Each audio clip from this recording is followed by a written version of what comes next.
बिहार पंचायती राज विभाग की ओर से अंकेक्षक की भर्ती आप सभी जान रहे हैं कि ऑलरेडी आई हुई है। दोस्तों मैं बता दूं, इसका परीक्षा जो है बीपीएससी लेगा और बीपीएससी के कैलेंडर में इसका ऑलरेडी जिक्र है।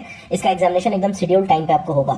अभी इसका एग्जामिनेशन कब होगा वो मैं आपको दिखा दूंगा और फिर उसके बाद हम लोग देखेंगे कि नोटिफिकेशन में एलिजिबिलिटी क्या है। सबसे बड़ी बात है दोस्तों, अगर आप लोगों ने बिहार एसएससी में बीएसओ का अगर फॉर्म भरा हुआ है तो मैं आपको बता दूं, देखिए बीएसओ वाला ही एलिजिबिलिटी इसका है, लेकिन सिलेबस थोड़ा सा डिफरेंट रहेगा। इसका एलिजिबिलिटी बिल्कुल बीएसओ वाला ही है, ठीक है। तो बीएसओ में जो आपका एलिजिबिलिटी मांगा गया था बिल्कुल वैसा ही है, लेकिन सिलेबस बीएसओ से टफ है, मैं ये बोलूंगा। तो आयोग भी बीपीएससी ले रही है इसका एग्जामिनेशन, तो जाहिर सी बात है उससे टफ रहेगा। हाँ, यहाँ पे एक और कैच है कि दोस्तों बीएसओ के बराबर का इसका पे लेवल भी नहीं है, ठीक है। तो ईच एंड एवरीथिंग हम लोग डिटेल में इस वीडियो में जानेंगे। अगर आप लोग सबसे पहले चैनल सुनाए हैं, चैनल सब्सक्राइब जरूर करिएगा और वीडियो को दोस्तों में शेयर जरूर करिएगा। चलिए डिटेल इसका हम लोग देख लेते हैं।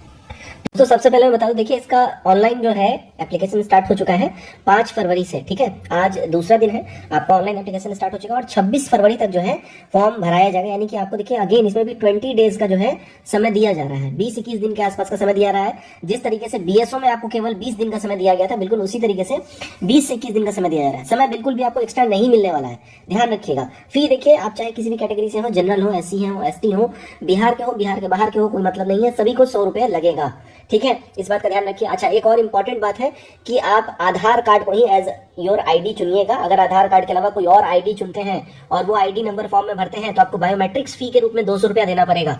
अगर आप आधार कार्ड को चुनते हैं, आधार नंबर फिल करेंगे तो बायोमेट्रिक्स फी का 200 रुपया आपका बच जाएगा, ठीक है। तो कोशिश करिएगा कि हम आधार नंबर ही फिल करें, इस बात का ध्यान रखिएगा, ठीक। अब इसका एग्जामिनेशन डेट पहले मैं आपको दिखाता हूं, तब यहां से आपका बाकी सारी चीजें जो क्लियर हो जाएगी। सो दोस्तों देखिए, यहाँ पे आपको दिख रहा होगा, यहाँ पे देखिए 9/2026 पंचायती राज डिपार्टमेंट ऑडिटर। यहाँ पे देखिए 5/7/2026 को, यानी कि 5 जुलाई 2026 को जो है आपका परीक्षा शेड्यूल्ड है। तो ध्यान रखिए, आपका एग्जामिनेशन डेट यहाँ ऑलरेडी दिया हुआ है, फॉर्म फिल हो रहा है। अब यहाँ पे देखिएगा, यहीं पे आपको जो है देखिए नीचे आप स्क्रॉल डाउन करिएगा, अब देखिए 72वीं का आपको दिख रहा होगा। अभी तक इसका नोटिफिकेशन जारी नहीं हुआ, लेकिन 26/7 यानी कि 26 जुलाई जो है इसका भी एग्जामिनेशन 2026 में शेड्यूल किया हुआ है। उस अनुसार इस मंथ में दोस्तों, फरवरी के इस महीने में आपको इसका नोटिफिकेशन 200% दिख जाएगा।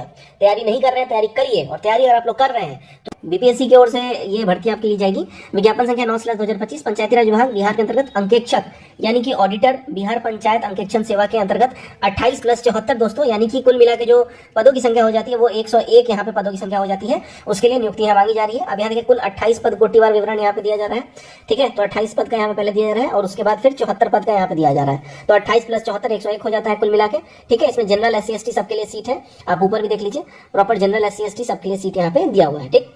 अब यहाँ पे देखिए इसका जो सबसे बड़ा बात है, जो पे लेवल है वो थोड़ा सा डिसअपॉइंटिंग पे लेवल इसका है। लेवल 5 का ही ये जॉब आपको ऑफर किया जा रहा है। शैक्षणिक योग्यता देखिएगा, मोस्ट इंपॉर्टेंट है, वाणिज्य, अर्थशास्त्र, सांख्यिकी और गणित, यानी कि कॉमर्स, उसके बाद इकोनॉमिक्स, स्टैटिस्टिक्स और मैथमेटिक्स, ठीक है। अगर ये 4 कैटेगरी से अगर आपने किसी मान्यता प्राप्त विश्वविद्यालय से ग्रेजुएट यानी स्नातक किया हुआ है, ऑनर्स डिग्री धारक और पासपोर्ट सहित, देखिए किसी किसी राज्य में जो है ऑनर्स डिग्री में रहता है, वहां पे पासपोर्ट्स रहता है, जैसे यूपी में कुछ कुछ कॉलेजेस में रहता है, तो जितने भी पासपोर्ट्स वाले हैं वो सब भी एलिजिबल हैं। इसके अतिरिक्त एमबीए वाले, सीए वाले, आईसीडब्ल्यूए वाले और सीएस वाले जितने भी डिग्री धारक हैं वो सब इसके लिए अलाउड है, एलिजिबल है। एज क्राइटेरिया देखिएगा, 1/8/2025 से आपका जो है मिनिमम 21 ईयर्स होना चाहिए, तो आप इसके लिए एलिजिबल रहेंगे। मैक्सिमम 36 ईयर्स ये मेल के लिए है। फीमेल 40 ईयर्स तक जो है जनरल कैटेगरी से अलाउड है, ठीक। उसके बाद देखिए अनुसूचित जाति अनुसूचित जनजाति के जो पुरुष महिला सभी है 42 ईयर्स, और फिर यहाँ पे जो है बाकी SC ST जो रहता है जिस हिसाब से बिहार सरकार का कैटेगरी वाइज उस प्रकार यहाँ पे दिया हुआ है। अब जैसा कि मैंने आपको प्रीवियसली अभी इस वीडियो में स्टार्टिंग में ही बोला है कि इसका सिलेबस जो है वो बीएसओ से थोड़ा सा हटके है और इवन दो काफी टफ है। अब जरा एक बार आप सिलेबस देख लीजिए। सबसे पहले चयन प्रक्रिया पर नजर मारिएगा। प्रारंभिक परीक्षा, लिखित परीक्षा और साक्षात्कार। अब इमेजिन करिए लेवल 5 का भर्ती हो रहा है और लेवल 5 की भर्ती में प्रीलिम्स भी है, मेंस भी है और इंटरव्यू भी है। बीएसओ लेवल 7 का आपको जॉब दे रहा है और लेवल 7 के जॉब में केवल प्रीलिम्स और मेंस है और दोनों ही एमसीक्यू नेचर का है। यहाँ पे अब आप देखिएगा आपका जो एग्जामिनेशन है वो मेंस जो है वो डिस्क्रिप्टिव नेचर का होगा। प्रारंभिक परीक्षा सामान्य अध्ययन विषय का होगा जिसमें 150 प्रश्न पूछे जाएगा, 2 घंटे का समय होगा। इसमें कोई भी नेगेटिव मार्किंग नहीं है प्रीलिम्स में, तो ये सबसे अच्छी बात है। यहाँ पे दूसरी बात समझिएगा, जो आपका प्रीलिम्स होगा वो बिल्कुल पीसीएस लेवल का इसमें सवाल और प्रश्न पूछा जाएगा।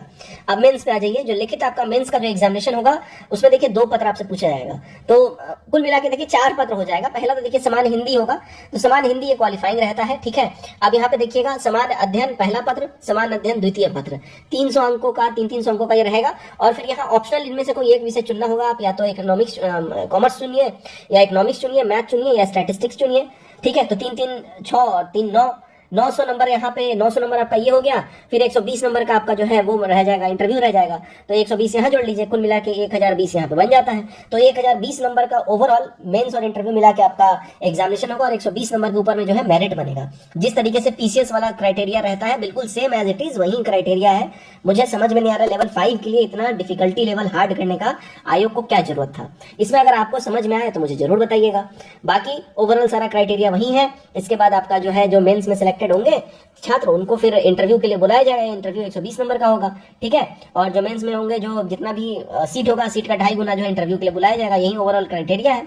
रिजर्वेशन केवल बिहार राज्य के ही निवासियों को मिलेगा, ये सब जान लीजिए। अब इसके संबंध में आपका जो भी तर्क हो, वितर्क हो और जो भी राय हो कमेंट करके जरूर बताइएगा। लेकिन मैं एक चीज बता दूं, देखिए केवल 20 दिन का ही समय दिया गया है फॉर्म भरने के लिए, बिल्कुल बीएसओ की तरह। तो देर मत करिए। अगर आप लोग इसके लिए इच्छुक हैं जरूर से जरूर फॉर्म भरिए और अभी से तैयारी में लग जाइए। वीडियो को दोस्तों में शेयर करिए।